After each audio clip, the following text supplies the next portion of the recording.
పరలోకమందున తండ్రి యేసు ప్రభు నాడు మీకు వందనాలు చెల్లిస్తూ ఉన్నాం. ప్రభు ఈరోజు మీ పాసంలో చేరి మేము తండ్రి స్తుతించి గణపరిచి మా విన్నపములు సకల ప్రజల విన్నపాలు ప్రభు మీ ఎదుట చెప్పుకోవడానికి కొరగా ఇచ్చినటువంటి తరుణాన్ని బట్టి స్తోత్రాలు తండ్రి.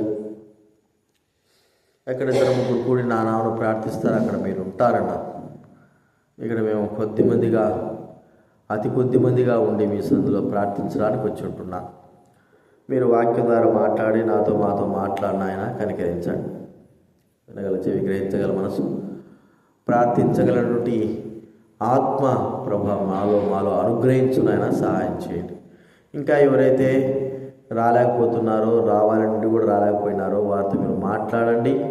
వారిని కూడా నడిపించవలసి మనం చేస్తుంటున్నాం. కనికరించండి. కృతజ్ఞులమై స్తుతులు చెల్లిస్తూ మహిమ ఘనత ప్రభావాలు చెల్లిస్తూ యేసు ప్రభు నామమున ప్రార్థించి వేడుచున్నాం తండ్రి. దేవుని వాక్యంలో సంఘ ప్రాంతంలో ప్రవేశింపకమునకు దేవుని వాక్యంలో నుండి 2వ కొరింథీ రాసిన పత్రిక 1వ అధ్యాయం. కొరింథీ రాసిన 2వ పత్రిక 1వ అధ్యాయము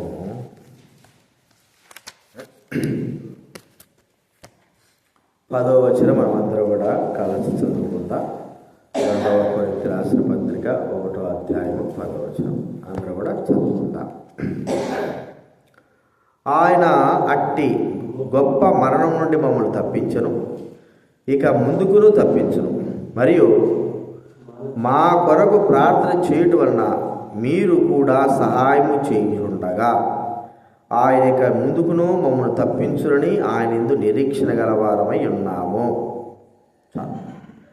మన మాట, మా కొరకు ప్రార్థన చేయటం వలన మీరు కూడా సహాయము చేయించుండగా. కొంతమంది ఏదైనా అనారోగ్యం బాగాలేనప్పుడు లేదా పరిస్థితులు బాగాలేనప్పుడు ఏం చేస్తారంటే ఆ యొక్క ఎవరైతే బాగలేని వ్యక్తికి ఏం చెప్తాను, నేను ఏమి ఇలాకపోతుంటున్నాను కానీ ప్రార్థన అనేది సహాయం నేను చేస్తాను. సంఘంలో కూడా ఏదైనా మరి సమర్పణ కలిగి ఉన్నప్పుడు, చేయాలనుకున్నప్పుడు ఏమీ లేని పరిస్థితుల్లో మనం చెప్పే మాట ఏంటంటే, అయ్యా నాకు ఏం లేదు, ప్రార్థన అనేది మాత్రం నేను చెయ్యగలను. ఇక్కడ అపోస్తలుడైన పౌలుకు వారి బృందానికి ఈ యొక్క కొరింథీయులు చేస్తున్నటువంటి కార్యం ఏంటంటే ప్రార్థన. వారి ప్రార్థన అనేటువంటి సహాయము. ప్రార్థన అనేది ఏంటంటే సహాయం. చూడండి, ఎట్లాంటి సహాయం అంటే ఇది మనుషుల సహాయం కాదు. మనుషులకు మనం చేస్తే మనుషుల సహాయం వస్తుంది. అదే దేవునికి మనం చేస్తే దేవుని సహాయము వస్తుంది. మనుషుల సహాయం చేస్తే మనుషుల నుండి అడుగుతా కదా, నాకు సహాయం చేయండి, నాకు బాగలేదు, లేకపోతే నా కుటుంబంలో కొద్దిగా అనారోగ్యం ఉంది, లేకపోతే మాకు కొంత సమస్యలు ఉన్నాయి, మీరు ఏదైనా సహాయం చేయగలని అడుగుతాం. అది మనుషుల సహాయం. అయితే దేవుడి సహాయం అంటే దేవుడు అడిగినప్పుడు దేవుడు గొప్ప విధానంలో మనకు సహాయం చేసేవాడుగా ఉంటాడు. అందుకే బైబిల్ గ్రంథంలో ఉంది, రాజు నమ్ముకుంటాను, అధికారులు నమ్ముకుంటాను, యెహోవాను ఆశ్రయించడము మేలు. యెహోవాయే మనకు సహాయం చేసేవాడు. మరి ఆయన యొక్క సహాయం అంటే ప్రార్థన ద్వారా మనకు సహాయకుడుగా ఉంటాడు అనేది మనం గుర్తించాలి. ప్రార్థన అనేది ఏంటంటే ఒకరికి ఒకరము సహాయం చేసుకునేటువంటి కార్యం ప్రార్థన. కాబట్టి ఈ ప్రార్థన యొక్క సహాయము ఎలాగ ఒకరి ఒకరు పొందారు అంటే, ఒక వ్యక్తి దేవుని యొక్క సహాయం ఎలాగ పొందుతున్నాడో అలాగే ప్రార్థన యొక్క సహాయం కూడా పొందగలుగుతుంటున్నాడు అనేది మనం చూస్తాం. దైవ గ్రంథంలో మరి మనుషుల యొక్క అండ, మనుషుల యొక్క ఆశ్రయం అనేది ఉంటుంది. చూడండి, 2వ దినవృత్తాంతాల గ్రంథం 32వ అధ్యాయం 8వ వచనం. 2వ దినవృత్తాంతాల గ్రంథం 32వ అధ్యాయము 8వ వచనం నేను చదువుతా వినండి. 7 మీరు దిగులు పడకుడి, ధైర్యము విడువకుడి. అశూరు రాజులకైనా అతనితో కూడా ఉన్న సైన్యం అంతటికైనా మీరు భయపడవద్దు. విస్మయం అందవద్దు. అతనికి కలిగి ఉన్న సహాయము కంటే ఎక్కువ సహాయము మనకు కలదు. మాంస సంబంధమైన బాహువే అతనికి అండ, మనకు సహాయం చేయుటకును మన యుద్ధములను జరిగించుటకును మన దేవుడు యెహోవా మనకు తోడుగా ఉన్నాడని చెప్పగా, జనులు యూదారాజైన హిజ్కియా చెప్పిన మాటల యందు నమ్మిక ఉంచురే. చూడండి, ఇక్కడ మరి అషూరు రాజు సన్హెరీబును పంపించి మరి అషూరు రాజైన సన్హెరీబు వచ్చాడు, దండెత్తి వచ్చాడు. మరి అక్కడ అన్ని కోటగోడలను ముట్టడించేసాడు, యెరూషలేము కోటగోడలు. అప్పుడు హిజ్కియా మరి వాళ్ళకి ఏమని ప్రజలకు ధైర్యం తెచ్చుకొని ఆ గోడ కట్టించి ఏం చేశాడంటే ప్రజలతో చెబుతున్న మాట, మీరు దిగులు పడకండి, భయపడకండి. మాంస సంబంధమైన బాహువే తనకండ కానీ మనకైతే యెహోవా సహాయము చేసేవాడుగా ఉంటున్నాడు, తోడుగా ఉంటున్నాడు. సహాయం చేయడమే కాకుండా మనకు తోడుగాడు. ఇది ఏమిటి? ఈ సహాయం ఎక్కడి నుంచి వస్తుందంటే ప్రార్థన. వాళ్ళు ఏం చేశారు? తర్వాత ప్రార్థన చేసిన వారుగా చూస్తూ ఉంటున్నాం. ఆ ప్రార్థన ద్వారా వారికి ఎక్కడ లేనటువంటి గొప్ప సహాయము దేవుడు కలిగించినాడు కదండి, ఎక్కడ లేని గొప్ప సహాయం.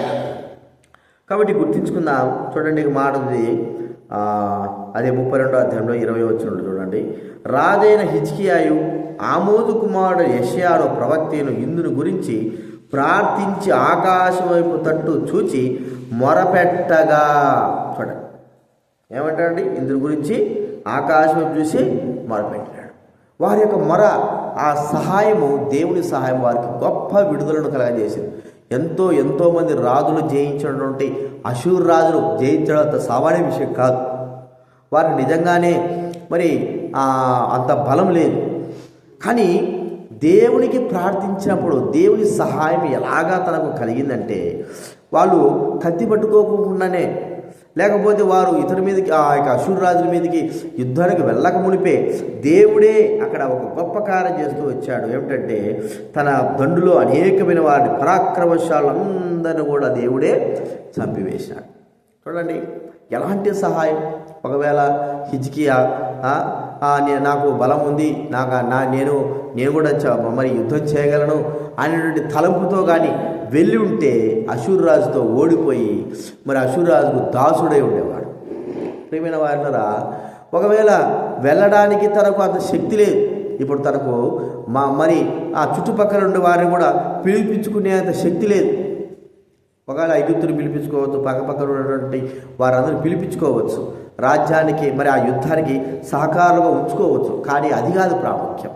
తాను ఎవరి దగ్గరికి అయితే వెళ్తే సరిగా తనకు సహాయం దొరుకుతుందో ఆయన ప్రభువు దగ్గరికి వెళ్ళాడు, దేవుని దగ్గరికి వెళ్ళాడు. ఖచ్చితంగా మరి ఆ వ్యక్తి అలా వెళ్ళడం ద్వారా జరిగిన కార్యం ఏంటంటే దేవుడు గొప్ప కార్యం అక్కడ చేసి మరి హిజ్కియాకు విడుదల, ఇశ్రాయేలు ప్రజలకు విడుదల, స్వాతంత్రమును తెచ్చిన వాడుగా మనం చూస్తూ ఉంటున్నాం.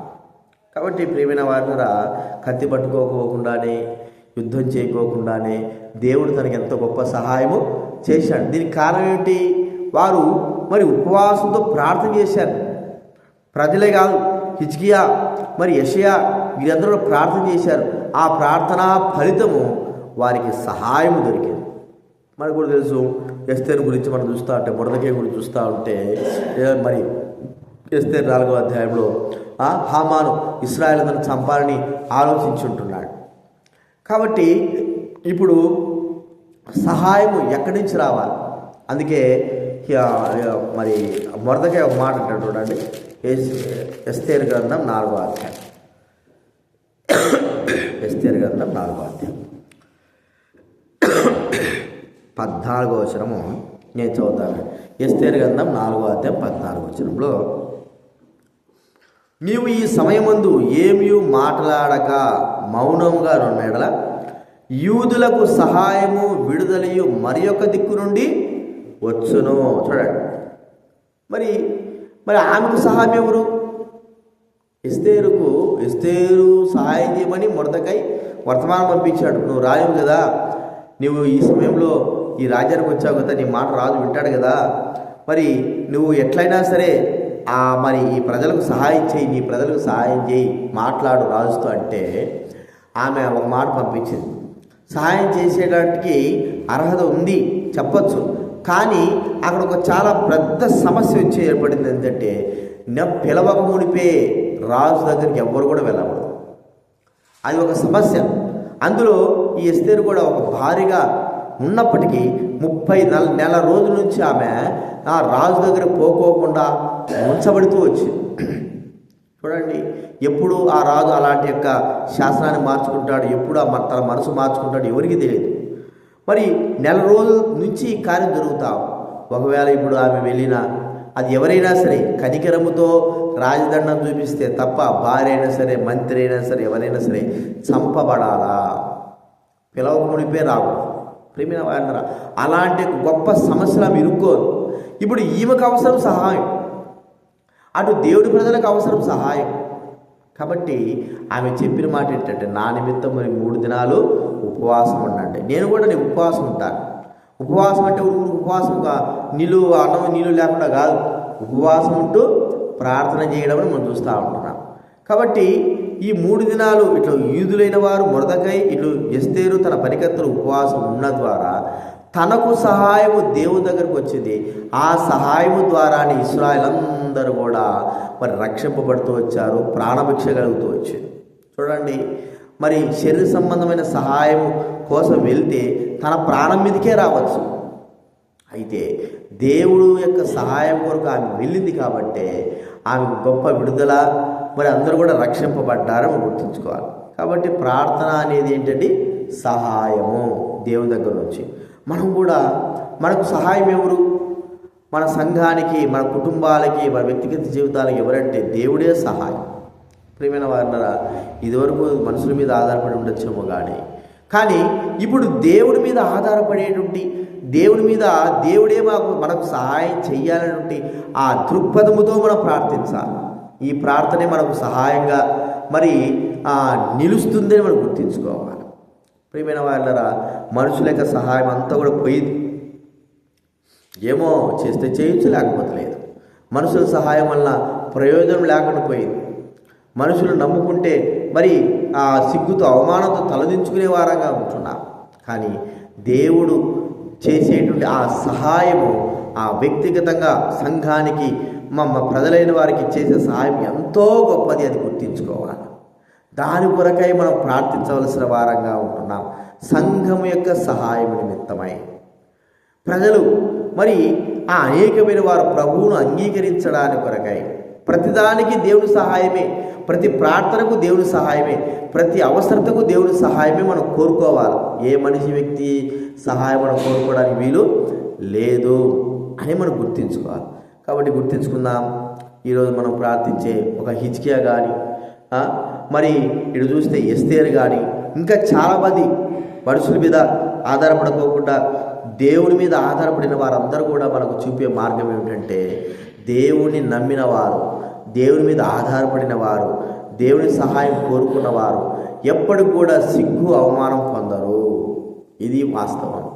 ఎందుకంటే ఆయన ఆశ్రయించేవాడు ఎప్పుడు కూడా సిగ్గును అవమానం పొందడం దైవవాక్యంలో వ్రాయబడింది. కాబట్టి మనము దేవాది దేవుడైన వ్యక్తిని ఆయన ఆశ్రయిస్తుంటున్నాం. నా యొద్దకే మీరు మీ సమస్యను తీసుకొస్తారా, నాతోనే మీరు మాట్లాడతారా, నాకే మీ సమస్యను అప్పచెప్తారా కదండి. చూడండి, యెషయా గ్రంథంలో ఆ మాట వాక్యం రాయబడింది.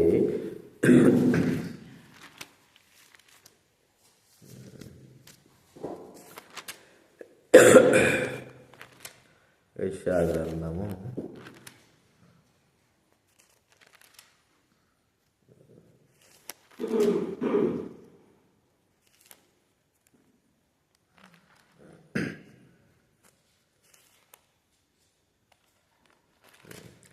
'నాకే అప్పచెప్పుదురని' మాట ఉంది. యెషయా గ్రంథం 45వ అధ్యాయం 11వ వచనం దయచేసి చదువుకుందాం. యెషయా గ్రంథం 45:11 ఉందంటే, ఇశ్రాయేలు పరిశుద్ధ దేవుడకు సృష్టికర్త అయిన యెహోవా ఈ మాట సెలవిచ్చుచున్నాడు, రాగల వాటిని గూర్చి నన్ను అడుగుదురా, నా కుమారుని గురించి నా హస్తకారం గురించి నాకే ఆజ్ఞాపింతురా. చూడండి, రాగల వారి గురించి ఏం చేయాలంటండి, ఆయనకు అడుగుతామా. కాబట్టి ఎందుకంటే ఆయనే నెరవేర్చేవాడు, ఆయనే దాన్ని చూసేవాడు. కాబట్టి ప్రియమైన వాళ్ళరా, మనం గుర్తించుకోవాల్సింది ఏంటంటే రాగల వాటిని గురించి, అనగా ఆయనకే మన యొక్క సమస్యలను మనం ఆయనకే మన విషయాలను చెప్పుకోవలసిన వారంగా ఉండాలని బైబిల్ గ్రంథం మనకి ఇక్కడ చెప్పబడతా ఉంది. కాబట్టి మనము జరుగుబాటుని గురించి లేకపోతే చేసే వాటిని గురించి, ప్రభు యొక్క కార్యం గురించి మనం ప్రభువుకే అప్పచెప్పాలి. మానవుల యొక్క సహాయం వ్యర్థమైపోయిందని మనకు అర్థమైపోయింది. కాబట్టి గుర్తించుకుందాం, ఈ యొక్క సమయంలో ఒక ఆత్మరక్షణ కానీ, దైవ కార్యాలు జరగడంలో కానీ, దేవుని మందిర పనులలో కానీ, మరి వెనకబడిన వారు తిరిగి రావడానికే కానీ, మరి ఎన్నో సమస్యలు ఉన్నవారు సమస్యలో వారు మరి సమస్య విడుదల పొందడానికి కానీ, మన అనారోగ్యం ఉన్న వారికి ఆరోగ్యం పొందడానికి కానీ, వీటన్నిటికీ కూడా దేవుని సహాయం మనకు ఖచ్చితంగా అవసరం. సహాయం అంటే అర్థం ఏంటి? ప్రార్థన, దేవుని కొరకే ప్రార్థన. కాబట్టి గుర్తించుకుందాం, ఇలాంటి యొక్క ప్రార్థన ద్వారా దేవుడు అంగీకరించేవాడుగా చూస్తూ ఉంటున్నాం. ఎందుకంటే నాకే చెప్తున్నారు, నాతోనో మాట్లాడుతున్నారు, నాకే సెలవిస్తుంటున్నారు, మనుషులను ఆశ్రయించడం లేదు. కాబట్టి వీరికి నేను సహాయము చెయ్యాలా, నన్నే నమ్ముకున్నారు, నేనే దిక్కని వాళ్ళు భావిస్తూ ఉంటున్నారు. ఏ విధం చేతనే వీరికి నేను సహాయం చేయాలి, నేనే సహాయం చేయాలి. అలాగా చూడండి, ఒక పెళ్ళి కానీ ఏదైనా ఫంక్షన్ జరుగుతూ ఉంటే ఒక పెద్ద మనిషిని నియమించి అయ్యా నువ్వే అన్నీ చూసుకోవాలా, నువ్వే పెద్దగా ఉండి నడిపించాలా అంటాం. పెద్దలో చిన్నలో లేదా పెదనాయనలో వాళ్ళు ఉంటారు. అప్పుడు వాళ్ళు ఏం చేస్తారు, నన్నే నియమించారు, నేను ఏదైనా సరే వారికి సహాయము చెయ్యాలా. కొన్నిసార్లు అలాగ పెద్దలు నియమించినప్పుడు వారి ద్వారా కూడా కుటుంబాల్లో నష్టాలు జరుగుతూ ఉంటాయి.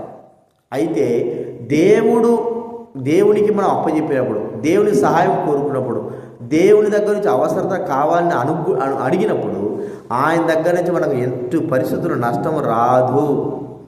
ఎట్టి పరిస్థితుల్లో ఇది మేము పొందలేమని చెప్పడానికి వీల్లేదు. అన్నీ కూడా మనం పొంది ప్రభువును మనం స్తుతించి ఘనపరుస్తాం. ఎందుకంటే ఆయనే నమ్ముకున్నాం ఇక మనం. కాబట్టి ప్రార్థనలో సహాయం కొరకై, దేవుని సహాయం కొరకై మనం ఆలోచిస్తే దానియేలు, షద్రక్, మేషక్, అబేద్నెగోలు మనం గుర్తిస్తూ ఉంటే నెబుకద్నెజరు కల వచ్చింది. కల వస్తే అందరికీ చెప్పమన్నాడు.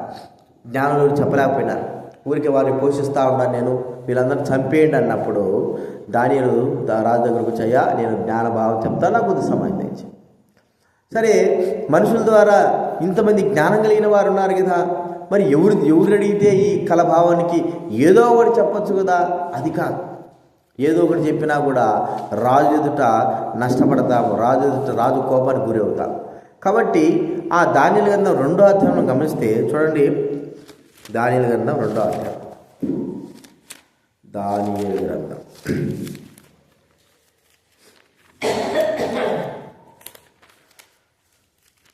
2వ అధ్యాయము 17-18 వచ్చాను చూస్తే, అప్పుడు దానియేలు తన ఇంటి వారికి పోయి తన స్నేహితులైన హనన్యాకును, మిషాయేలుకును, అజర్యాకును సంగతి తెలియజేసి, తానును తన స్నేహితులను బబులోనులో తక్కిన జ్ఞానులతో కూడా నశింపకుండానట్లు ఆ కళ యొక్క మర్మం విషయంలో పరలోకమందున్న దేవుని వలన కటాక్షం పొందు నిమిత్తమై ఆయనను వేడుకొనుడని వారిని హెచ్చరించరు. అంతటా ఆ రాత్రి దర్శనం చేత ఆ మర్మము దానియేలునకు బయలుపరచబడను. చూడండి, ఏం చెప్పాడు దానియేలు వెళ్ళి రాజు దగ్గర, నాకు సమయం కావాలన్నాడు. మరి స్నేహితుల సహాయం కూడా తీసుకున్నాడు కదండి. షద్రక్, మేషక్, అబేద్నెగో సహాయం, తన స్నేహితులైనటువంటి షద్రక్, మేషక్, అబేద్నెగో ఏం సహాయం తీసుకున్నాడు? అరే ఏదైనా చెప్తారా, ఇట్లా చెప్పినాడు కదా రాజు, ఇట్లా మీరు కూడా జ్ఞానులే కదా, మీకు కూడా తెలిసి ఉంటుంది, ఏదో ఒకటి చెప్పండి, ఏదో ఒక ఆలోచన ఇవ్వండి అని ఆ మాట చెప్పలేదు, అలాగ అడగలేదు. మీరు మనకు దేవుని దగ్గర నుంచి సహాయం కావాలి కాబట్టి మీరేం చేయాలి? ప్రార్థన చేయండి, నేను కూడా ప్రార్థన చేస్తాను. కాబట్టి వారికి దేవుని దగ్గర సహాయం, మనుషుల సహాయం వ్యర్థం, అంతా అయిపోయింది. మనుషుల సహాయం వ్యర్థమైపోయే రాజు ప్రజలను జ్ఞానులైన వారు చంపాలని చూశాడు. ఇప్పుడు దేవుని సహాయం వారికి కావాలి. ఆ సహాయం ఎలాగ పొందాలంటే ప్రార్థన ద్వారానే పొందుతున్నారు. కాబట్టి మీరు కూడా ప్రార్థన చేయండి, నేను కూడా ప్రార్థన చేస్తానని చెప్పి వారు ప్రార్థన చేయడం ద్వారా ప్రియమైన దానియేలుకు ఆ యొక్క దర్శనము కలుగుతూ వచ్చింది, చెప్పబడుతూ వచ్చింది. కాబట్టి ప్రార్థన అనే సహాయము మనము చేయాలి. కాబట్టి సంఘం కొరకు మేము ఏం చేయగలం, సంఘం యొక్క అభివృద్ధి కొరకు ఏం చేయగలం, సంఘం క్షేమం కొరకు ఏం చేయగలం, కోట్లు పెట్టి మరి ఆ స్లాబ్లు కానీ మంచి మంచిగా చేయగలమా, లేకపోతే ఏమేమో చేయగలమా, కొంతమందిని మరి పిలుచుకొని రాగలమా, లేకపోతే ప్రజల హృదయాలు మనం ఏమైనా కార్యం చేయగలమా, ఏమి చేయగలం, మన వల్ల ఏమవుతుంది, మన వల్ల ఏమీ కాదు. ఒకవేళ చెప్తున్నాం కానీ ఇంత మాత్రం ప్రయోజనం లేదు. కానీ ప్రార్థన అనే సహాయం మనం ఎప్పుడైతే ప్రార్థన చేస్తామో దేవుడికి సమస్తము సాధ్యము, ఏది కూడా ఆయన చేతిలోంచి వెళ్ళిపోదు, అన్నీ కూడా చేయగలడు. రాజుల హృదయాలు మారుస్తాడు, సంఘాలు కట్టడానికి కూడా ఆ దేవుడు సహాయం చేస్తాడు, అభివృద్ధి కొరకై ఆత్మలు తీసుకొస్తాడు. ఆయనే ఈ కార్యములన్నిటికీ మూలకారకుడై ఉంటాడు. ఎందుకంటే ఆయనకు అప్పచెప్పేసి మనం కామ్గా మౌనంగా ఉన్నాం కాబట్టి సకలము ఆయన చేసేవాడు. మౌనం అంటే అర్థం ఏమిటి? ప్రార్థన. మౌనం అంటే ఏంటి? అప్పచెప్పి ప్రార్థన. మౌనం వహించి మనం ఆయనకు అప్పచెప్పేసిన తర్వాత ప్రార్థన చేస్తున్నప్పుడు దేవుడు కార్యములు చేయడము మొదలుపెట్టేవాడుగా ఉంటాడు. అది మనం గుర్తుంచుకోవాలి. కాబట్టి ప్రార్థన అనేటువంటి సహాయం. ఇప్పుడు మనకి ఏం కావాలి? దేవుడి సహాయం. ఈ సహాయము మరి ఎట్లాగా? ప్రజల సహాయం అయితే ఏదో 10 లక్షలు, 10,000, 20,000, 30,000 మనం ఏదో ఒకటి కట్టుకొని వారికి కాలేజీలో పడి ఏదో చేసుకోగలం. కానీ దానివల్ల ప్రయోజనం లేదు. దేవుడి సహాయం మనకి ఎందుకంటే వెనువెంట ఉన్నటువంటి అపవాదిక క్రియలను లయపరచాలా, తొలగించాలా, వాటిని త్రిప్పివేయాలా, అపవాదిక కార్యములు జరగకుండా ఉండాలంటే ఖచ్చితంగా మనకు దేవుని యొక్క సహాయము అవసరము. సంఘాలలో ప్రజల మధ్య సాతానిక కార్యాలు అత్యధికమైపోతూ ఉంటున్నాయి. ప్రజలను మందిరానికి రానివ్వకుండా, ప్రజల హృదయాల్లో ద్వేషభావాలు, కలహాలు, అసూయలు పుట్టించి దేవుడికి దూరం చేసేవాడికి మందిరాలు కూడా పాడు చేయాలని ఉద్దేశం. ఇలాగా ఇన్ని అపవాది చేస్తూనే ఉన్నాడు. కానీ మనం ఏమీ కట్టలేకపోతున్నాం, ఏమీ సరిచేయలేకపోతున్నాం. ఎలాగా కూడా ఏ విషయంలో కూడా మనమంటూ ఏమి చేయలేని నిస్సాయం అయిపోతున్నాం. అయ్యో ఏది జరుగుతూ ఉంది, అలో ఏది ఇట్లా అయిపోతున్నారు, ఎందుకు ప్రభు పుస్తకానికి రాలేకపోతున్నారు, ఎందుకు ఇలాగ తిరుగుతుంటున్నారు, ఏమిటి మందిరంలో కూడా కట్టుకోలేకపోతుంటున్నాం, ఎందుకు ఇలాంటి మీటింగులు కూడా పెట్టుకోలేకపోతుంటున్నాం, ఏమిటి కార్యం ఏమిటి, ఆత్మలకు రాలేకపోతుంటున్నాయి. కారణం ఏంటంటే అపవాది చేసే కార్యాలు.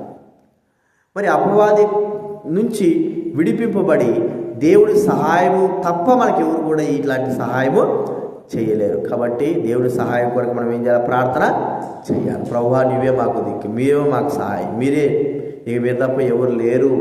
మాంస సంబంధమైన అండ ఎంతో ఉండొచ్చు, ఏది కూడా ఫలించదు, ఏది కూడా ఫలంలోకి తీసుకురాకూడదు.